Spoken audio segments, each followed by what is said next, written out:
नमस्कार विद्यार्थी मित्रांनो, वे अब्रॉड एज्युकेशन मध्ये आपल्या सर्वांचं स्वागत आहे। तर आज आपण या व्हिडिओमध्ये नीट यूजी 2026 साठी डॉक्युमेंट्स बाबतचे शासनाचे नियम काय असणार आहेत आणि प्रवेश प्रक्रियेसाठी डॉक्युमेंट्स अटेस्टेड करणे गरजेचं का आहे, तर आज आपण या व्हिडिओच्या माध्यमातून पाहणार आहोत। तर चला पाहूया।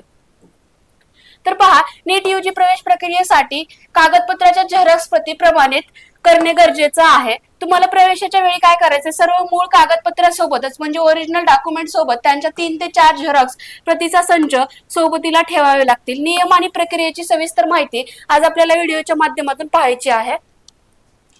तर चला पाहूया। पहा, इथं म्हणलेलं आहे सेल्फ अटेस्टेड स्वतः प्रमाणित करणे किंवा गॅझेटेड ऑफिसर। आता याच्यामध्ये काय सेल्फ असिस्टेशन पुरेसे आहे। बहुतांश वेळा स्टेट सीईटी सेल महाराष्ट्र किंवा एमसीसी अंतर्गत केवळ सेल्फ असिस्टेड स्वतःची सही असलेल्या झेरॉक्स प्रती स्वीकारल्या जातात। तर यामध्ये आहे बघा, अधिकृत पडताळणी काय असणार आहे, कोणत्याही राज्यपत्रित अधिकाऱ्याकडून, गॅझेटेड ऑफिसर कडून किंवा कॉलेजच्या प्राचार्याकडून स्वतंत्रपणे साक्षांकित म्हणजे अटेस्ट करून घेण्याची सक्ती नसते। मग आता हे कसं करायचंय बघा, झेरॉक्स काढल्यानंतर पानावर रिकाम्या जागेमध्ये तुमची सही करा आणि खाली आपल्याला काय करायचं, तारीख लिहायची आहे। मग आता दुसरा आहे प्रवेशासाठी लागणारे मुख्य कागदपत्रे कुठली, चेकलिस्ट बघा। पडताळणी दरम्यान सादर करायच्या प्रमुख कागदपत्राची यादी आहे। यामध्ये आहे फर्स्ट ऑफ नीट यूजी प्रवेश पत्र, याला आपण ऍडमिट कार्ड किंवा निकालपत्रक स्कोर्ड असं म्हणतो, स्कोर कार्ड। त्यानंतर ऑनलाईन नोंदणी अर्जाची प्रत आहे, ऍप्लिकेशन फॉर्म प्रिंट आउट।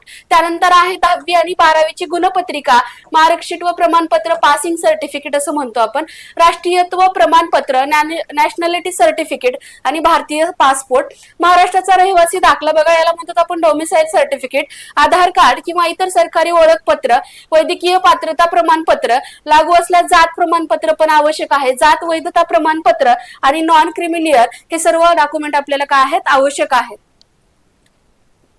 त्यानंतर बघा, महत्त्वाचे टिप्स काय असणार आहेत, मूळ कागदपत्रे अनिवार्य म्हणजे कंपल्सरी आहेत, केवळ झेरॉक्स सेट चालणार नाहीये, तर प्रत्यक्ष पडताळणीच्या वेळी तुमचे सर्व ओरिजिनल कागदपत्रे तपासले जातात। प्रवेश निश्चित झाल्यावर ते कॉलेजकडे काय करतात, जमा केले जातात। काय पाहिजेत आपल्याला, ओरिजिनल कागदपत्रे पाहिजेत बघा, आधीच तयार ठेवायचे। प्रवेशाच्या ऐनवेळी धावपळ होऊ नये म्हणून आपल्याला काय करायचे, आतापासूनच ओरिजिनल कागदपत्राचे किमान 4 संच ते स्वाक्षरी करून फाईल मध्ये आपल्याला काय करायचंय, सुरक्षित ठेवायचं आहे। तर अशा नवनवीन व्हिडिओसाठी आपल्या चॅनलला सबस्क्राईब करायला विसरू नका।